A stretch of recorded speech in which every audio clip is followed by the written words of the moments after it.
Assalamualaikum warahmatullahi wabarakatuh. Selamat siang, salam sejahtera untuk kita semua. Perkenalkan, nama saya Ririn Teguh Ardiansyah, SKM MPH. Saya merupakan salah satu dosen tetap di Universitas Mandala Waluya, Fakultas Sains dan Teknologi, Program Studi D3 Sanitasi, dengan NIDN 0911038802. Mata kuliah yang saya ampu adalah sanitasi rumah sakit dengan bobot 2 SKS yang dipelajari di semester ganjil. Dalam proses pembelajaran saya menggunakan metode DIA, yaitu Delivery, Interaction, dan Assessment. Adapun capaian pembelajaran mata kuliah sanitasi rumah sakit yaitu mahasiswa mampu mengevaluasi sanitasi rumah sakit untuk dapat mencegah terjadinya penyakit nosokomial akibat lingkungan rumah sakit yang tidak saniter. Kemudian mahasiswa mampu merancang penyihatan makanan dan minuman di rumah sakit untuk dapat mencegah terjadinya penyakit akibat makanan yang tidak saniter dan higienis. Dan yang terakhir, mahasiswa mampu merancang pengelolaan linen di rumah sakit, desinfeksi, serta sterilisasi di rumah sakit untuk dapat mencegah terjadinya penyakit nosokomial akibat linen rumah sakit yang tidak saniter. Nah, dari hasil pembelajaran, mahasiswa diharapkan pertama mampu menjelaskan pengertian serta ruang lingkup sanitasi rumah sakit dan infeksi nosokomial. Kemudian mampu menguraikan persyaratan sanitasi rumah sakit. Yang ketiga, mahasiswa mampu menguraikan persyaratan ruang, bangunan, dan halaman rumah sakit. Mampu mengelola penyihatan ruang, bangunan, dan halaman rumah sakit. Kemudian mahasiswa mampu menggunakan lembar inspeksi kesehatan ruang, bangunan, dan halaman di rumah sakit. Yang keenam, mahasiswa mampu menjelaskan pengertian dan ruang lingkup keamanan pangan. Yang ketujuh, mahasiswa mampu menguraikan peraturan pengawasan higien dan sanitasi pangan. Yang kedelapan, mahasiswa mampu mengelola higien dan sanitasi pangan di rumah sakit. Kemudian mahasiswa mampu menjelaskan penyihatan kualitas air, pengelolaan limbah cair dan padat di rumah sakit. Yang ke-10, mampu menggunakan lembar inspeksi penyihatan air dan pengelolaan limbah di rumah sakit. Yang ke-11, mampu menjelaskan pengertian dan persyaratan indeks vektor di rumah sakit sampai kepada pengendaliannya. Kemudian yang ke-12, mampu menggunakan lembar inspeksi vektor tikus dan binatang pengganggu di rumah sakit. Yang ke-13, mampu mengidentifikasi jenis vektor tikus dan binatang pengganggu di rumah sakit. Dan terakhir, mahasiswa mampu memfasilitasi pengolahan linen rumah sakit, desinfeksi, dan sterilisasi di rumah sakit. Nah, kajian materi pembelajaran mata kuliah sanitasi rumah sakit di setiap pertemuannya diantaranya yaitu pada pertemuan pertama membahas tentang sanitasi rumah sakit dan penyakit nosokomial. Kemudian di pertemuan kedua persyaratan sanitasi rumah sakit. Ya, di pertemuan ketiga penyihatan ruang, bangunan, dan halaman rumah sakit. Sementara untuk pertemuan keempat dan kelima yaitu praktek pengelolaan penyihatan ruang bangunan dan halaman rumah sakit. Di pertemuan kelima kita praktek penilaian penyihatan ruang bangunan dan halaman rumah sakit. Di pertemuan keenam kita membahas mengenai pengertian dan ruang lingkup keamanan pangan serta peraturan pengawasan higien sanitasi dan pangan. Nah, di pertemuan ketujuh kita melakukan praktek terkait dengan prinsip higien dan sanitasi pangan di rumah sakit, dan dilanjutkan di pertemuan ke-8 melaksanakan ujian tengah semester. Nah, di pertemuan ke-9 kita akan membahas mengenai penyihatan air, pengolahan limbah cair, dan padat.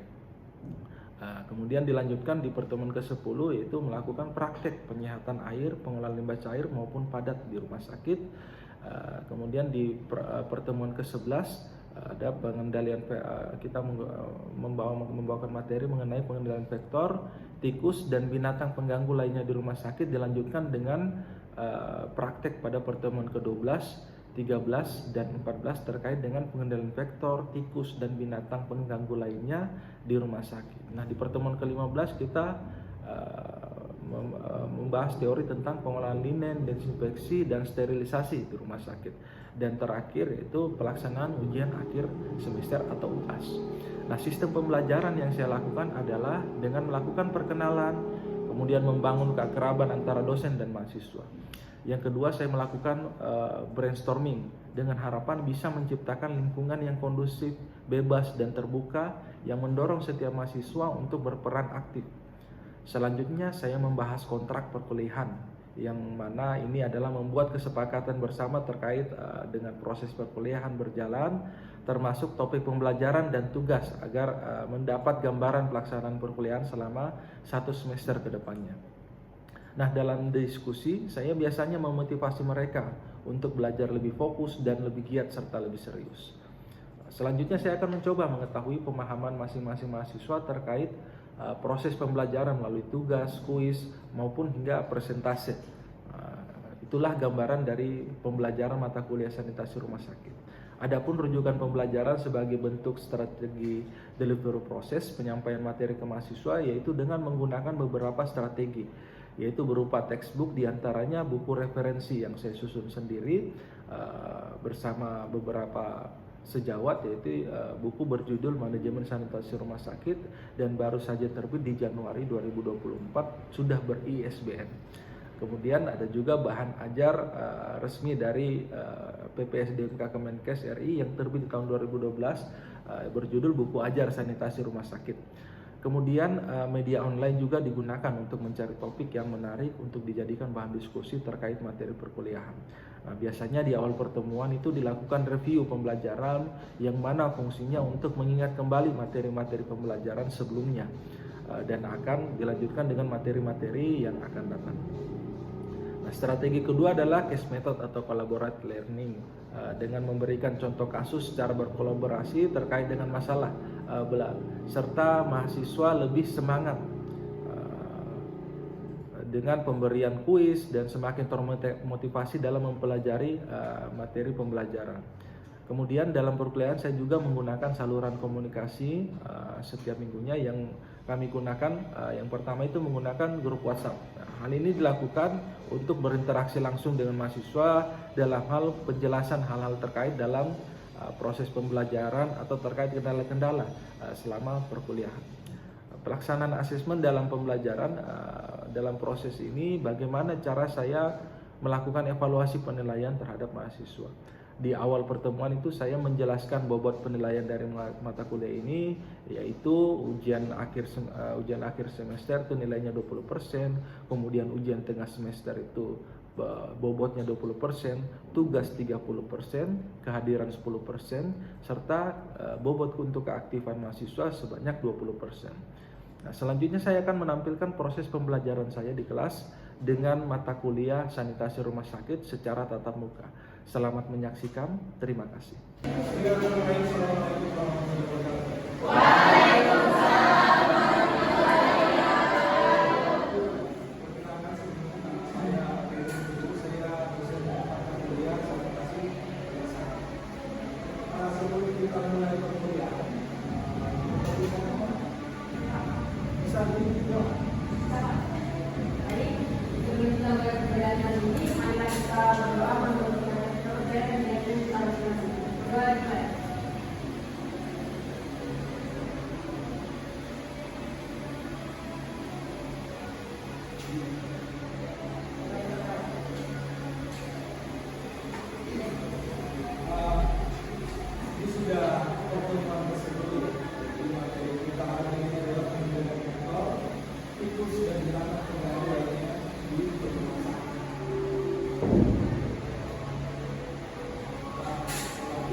Dampak, persyaratan, indeks sampai kepada pengendalian paper di pusat.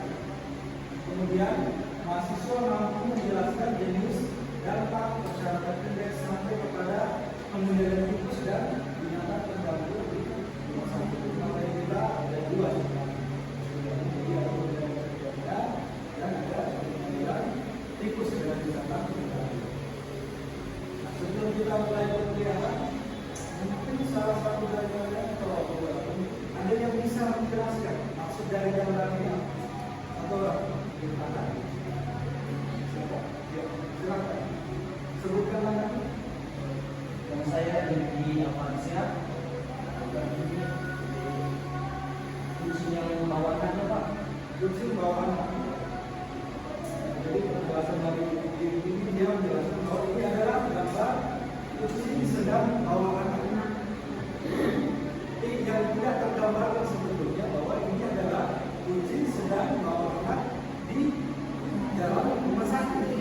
kita lihat itu ada TKI suster atau dokter atau istilahnya perawat petugas kesehatan di sebuah rumah sakit.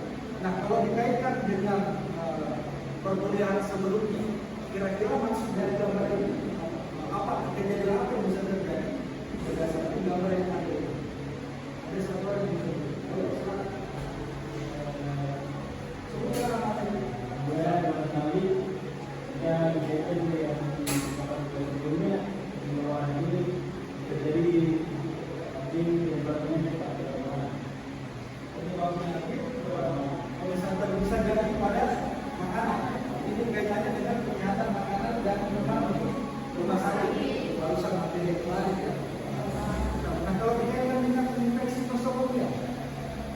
paling pertama atau paling utama bisa kita sebutkan itu kejadian infeksi nosocomial.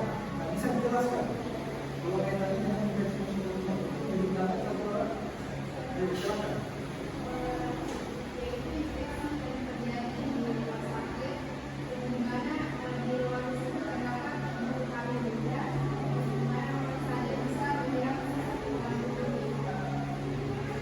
Bisa jadi yang terlalu dekat dengan kucing dan kucingnya membawa penyakit, bisa jadi dia tertular penyakit dari kucing itu.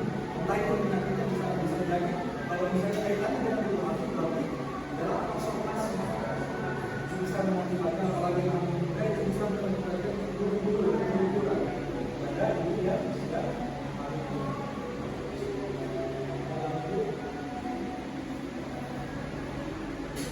dari pertama itu mengenai detektor. Kalau mereka kita sudah pasti berkenal dengan detektor. Jadi detektor itu adalah arthropoda yang bisa menularkan atau memindahkan atau menjadi sumber penularan penyakit kepada manusia. Itu berdasarkan Permenkes tahun 2010. Kemudian arthropoda merupakan hewan invertebrata yang bertindak sebagai penular penyebab penyakit antariden dari bos atau tergabung dari sapi ke penyakit yang rentan. Jadi yang dimasuk dalam kategori detektor itu adalah serangga atau arthropoda. Di serangga itu kan kalau misalnya yang ada dengan virus, berarti yang kita bahas ini adalah serangga yang kemungkinan dibawa oleh virus. Dan itu terbagi menjadi dua, ada vektor mekanik dan vektor biologi.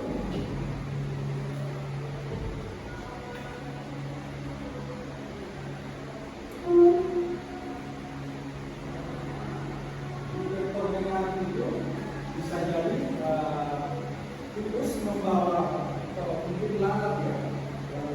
Kalau misalnya dia serang dan dia sebagai penyakit, dia bukan menular langsung. Jadi dia membawa misalnya lalat tinggal di tempat sampah. Kemudian dia bawa bakteri sampai itu bakteri Ebola. Kemudian dia melanjut ke makanan pasien. Dengan pasiennya kan kalau misalnya tubuhnya sedang atau daya sistem imun tubuhnya sedang lemah, bisa terjadi diare pada pasien tersebut. Kemudian sebagai vektor biologi, yang dimaksudkan vektor biologi ini, dia bukan membawa mengantar penyakit, tapi dia membawa langsung penyakit. Contohnya apa? Seperti nyamuk, demam berdarah, ada virus dengue di tubuhnya, kemudian dia menyebut memindahkan dari pasien yang sudah memindahkan pasien yang sedang. Jadi ini saya tahu ini menurut laporan pemerintah pada pada kelas dari kelas ini terdiri dari kelas. Pada kelas ilustrasi itu sangat mudah. Dan ini kalau kayak itu gimana? Tapi kalau misalnya udah dikelola dengan baik, dan dia membawa cacing. Dia membawa cacing kita. Ketika itu tidak dipasang dengan kayu bisa jadi cacing itu jadi dimakan oleh pasien yang terjadi infeksi nosocomial di rumah sakit. Kemudian ada kelas media udara di mana misalnya digunakan berkaki seribu. Ini biasanya kalau misalnya kita lihat digunakan berkaki seribu bisa jadi pipa, kaki seribu dan kaki seribu. Tapi dia bukan sebagai nampak belum. Dia merupakan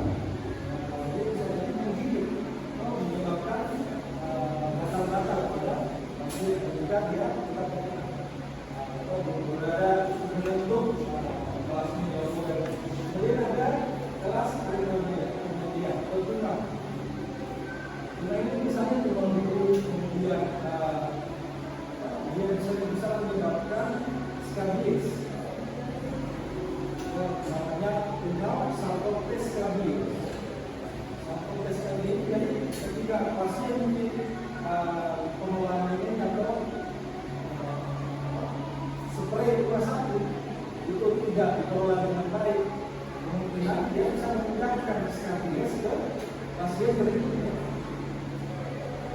Skabis kalau misalnya paling sering kita temukan di skabis gejalanya datar-datar karena si pungal sarkope ini dia masuk ke dalam kulit, dia menggali ke dalam kulit kita semua, menggali terus sehingga terasa datar. Jadi datar dan jadi ujung-ujungnya dari tulisan biasa timbul luka sampai benang. Nah, itu namanya skabis dan disebabkan oleh pungalnya dari kelas alveolar. Kemudian yang paling umum ditemukan adalah kelas hexapoda. Ini adalah yang kamu bisa dengan Aedes, Apelles, Aedes sebagai penyebab demam berdarah, Apelles sebagai penyebab malaria, dan Apelles sebagai penyebab filariasis. Kemudian dari kelas hexapoda itu dibagi lagi menjadi 12 kelompok. Ini yang sebelumnya itu ada nyamuk, kemudian sampai ke alam tubuh. Alam tubuh ini termasuk dalam kelas hexapoda tadi, jadi satu kelas dengan nyamuk, cuma berbeda kelompok saja. Yang nyamuk, kemudian malaria, Aedes itu kemudian dalam rumah. Dia bisa menjadi faktor mekanik untuk penyakit kolera. Kemudian ada yaitu tinggal pada tikus ini dia menyebabkan penyakit pes atau penyakit gagal. Dia bisa menyebabkan kematian pada manusia dan ketika mati tubuhnya tidak berubah. Ada disebut dengan gagal. Kemudian ada kedua adalah yaitu kutu kepala. Kutu kepala sebagai penyakit demam berdarah atau tikus bisa menyebabkan yang bisa juga menyebabkan virus karena dia membawa virus itu. Ini populasi serangga itu bisa beresiko terhadap manusia yang berada di tempat tersebut. Kalau itu terjadinya penyakit. Ini umumnya apalagi di rumah sakit. Di rumah sakit itu kan kumpulan penyakit di situ.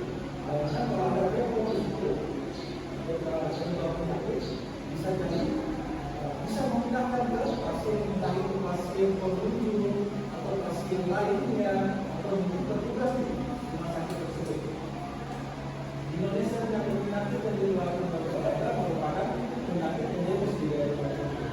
Seperti kita tahu kalau di Kota Kendari kan daerah endemik demam berdarah. Makanya dijaga sekali itu agar tidak ada nyamuk atau nyamuk Aedes di dalam rumah sakit.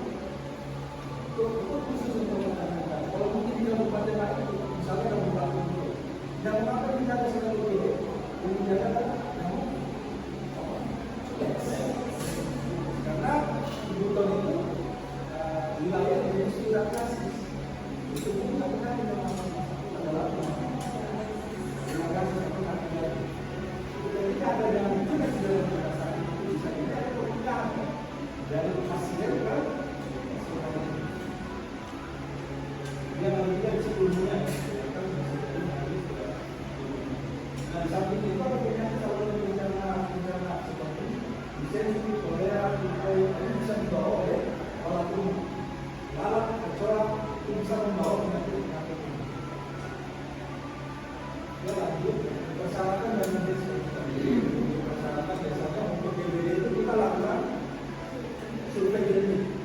Di mana survei genetik kita lakukan pemeriksaan tempat penampungan air di rumah sakit kan banyak, pasti otomatis di rumah sakit kan banyak tempat air.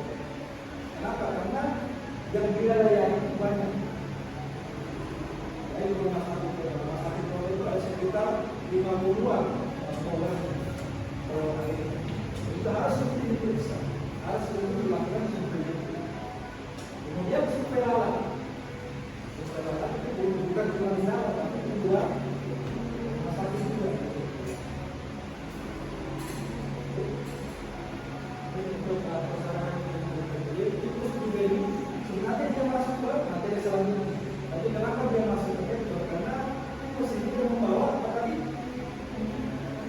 Membawa tadi pinjam. Dia membawa serangga. Itu itu namanya juga membawa penyakit. Apa? Penyakit pes. Tapi persyaratan untuk melakukan ekonomi dan menggunakan sumber lainnya menurut analisis itu pertama mengatakan itu jalan harus dia mau, jadi tidak ada sama sekali jadi edes di dalam program penampungan. Bagaimana caranya sudah menjaga sepeda lakukan pengawasan secara rutin di tempat penampungan. Kemudian tidak ditemukan lubang tanpa kawat kasar yang memungkinkan nyamuk masuk ke dalam ruangan, terutama di ruangan perawatan. Di setiap ruangan, kalau misalnya memang dia bukan ruangan masuk, berarti harus wajib ada kain kasar. Dan semua ruangan di rumah sakit harus bebas dari kecoa, terutama dapur, gudang makanan, dan ruangan steril. Dia harus tidak ada kecoa. Jadi ketika ditemukan kecoa satu ekor sekali di rumah sakit itu mengatakan tidak layak. Ditegaskan. Jadi misalnya ada survei dari dinas kesehatan, mereka biasanya surveinya juga. Kita kalau masalah ini pasti panas sekali. Kalau sudah lihat kecoa, pokoknya harus itu tidak. Kemudian semua ruangan itu tidak ditemukan. Tulisannya ditemukan, tidak ditemukan tanda-tanda penyebab itu, terutama pada daerah tertentu. Tanda-tandanya yaitu kalau misalnya ada lubang atau mungkin kotoran tikus, itu adalah tanda. Ini mulai dari biasanya bukanlah kemudian kita ditemukan alat di dalam bangunan tertutup. Jadi di penjelasan tidak boleh ada alat di dalam bangunan. Kemudian secara sanitasi, itu kan yang bersih sehat merupakan hal yang penting untuk menggunakan dalam pengendalian tikus. Dalam penggunaan sehingga kita menjadi tempat berkembang biaknya tikus ini. Itu merupakan tindakan dalam upaya satu. Nah, secara sini itu adalah dua jenis tiga berdasarkan itu tikus berbelas, kemudian dia ini racun tikus yang disimpan dilakukan dulu 1-2 hari sudah ada tikus mati. Dia akan kita memilih dia harus melakukan itu. Kalau dia mati, kalau di rumah sakit itu kita sudah menggunakan psikolog.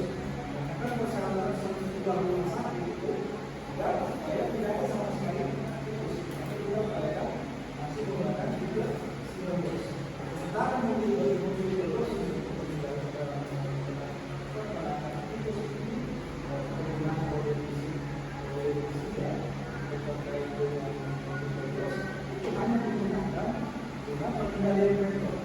jadi ketika pekonnya terlalu dalam hal ini tikusnya terlalu banyak, kita tidak mungkin dibunuh semua. Namun langsung mati. Jadi kita upayakan supaya dia mati sedikit, tidak mati semua. Jadi mana betul-betul. Kemudian digunakan di daerah-daerah lokasinya yang berbeda. Sehingga populasi tikusnya tetap terjaga, tidak terlalu banyak dan tidak terlalu sedikit. Nah, ketika habis tikusnya bisa terjadi rusaknya langsung akan di rumah sakit itu upayakan kita lakukan penanggulangan sekali dengan simbol sekali. Oke, jadi dia mengambil ini.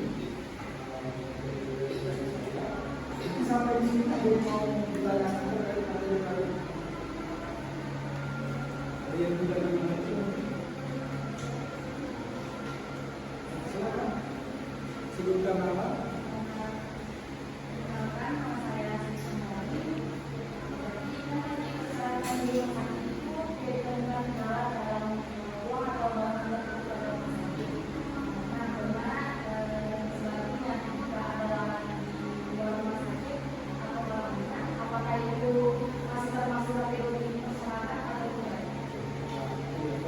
saya tadi kan terkait dengan alat ini, itu persyaratan di rumah sakit karena ada di pertanyaannya saudara Suci, saudara Suci tadi dia menanyakan bagaimana kalau di luar-luarnya, apakah itu diatur juga dalam peraturan ini? Kira-kira ada yang bisa temannya? Silakan.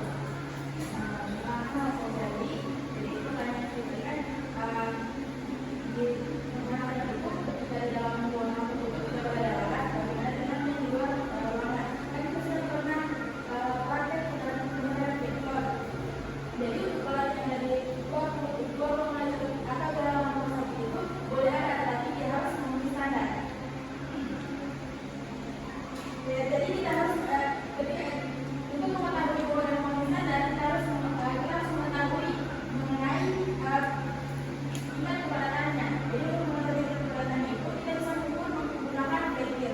Jadi ketika ada alat yang tidak punya dua, berarti dia memenuhi standar dan ketika berbeda itu berarti dia tidak memenuhi standar.